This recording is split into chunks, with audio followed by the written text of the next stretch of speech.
Kani kadai ka Batisi TV, bat pidang pet ya ka kubor baman kasni, belawan rasha pi da ka rupa, ringkat bat ka orange Nissan, lom sopo near Fabricate Shillong. New Nissan Kicks.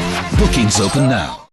Ka jingelang jong ka Business Advisory Committee, kabla long ha ka arplai tarik mentau Nailur arjar khat khandai, kala munjur ban pelong ka Dorbar Synrai jong ka Iing Dorbar Thaw ke jela, Naduh kan riu hadu ka khatlai tarik Nailur mentau snam arjar khat khandai. Hakini jingelang kabla penya do sembut lampang ka Iing Dorbar Thaw ke jela, u Timothy di Shira lai don lang ru sembut menteri rangba ka jela uba Preston Tensong kumju u nong elam ka liang persya Iing Dorbar u Dr. Mukul Sangma bat kiwe di dikhot jong ka Business Advisory Committee. To start the session, autumn sessions on 6 September.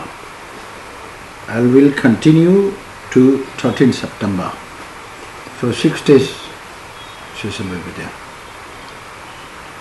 7 and 8 will be holidays. Then the rest will be business day, either private or government business.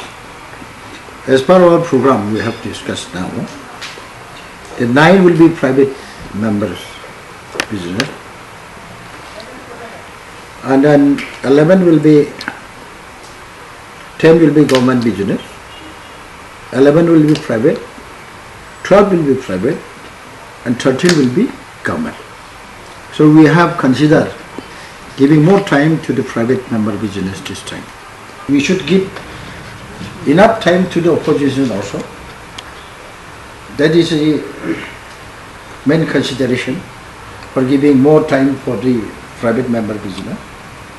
That we have not yet discussed, but in anticipation that there will be election for the speaker, we have increased this to 13. Otherwise, we were intending to hold our session up to 12 only. So, if there is any election for the speaker, it will be on the government business day, either on 13 or on 10.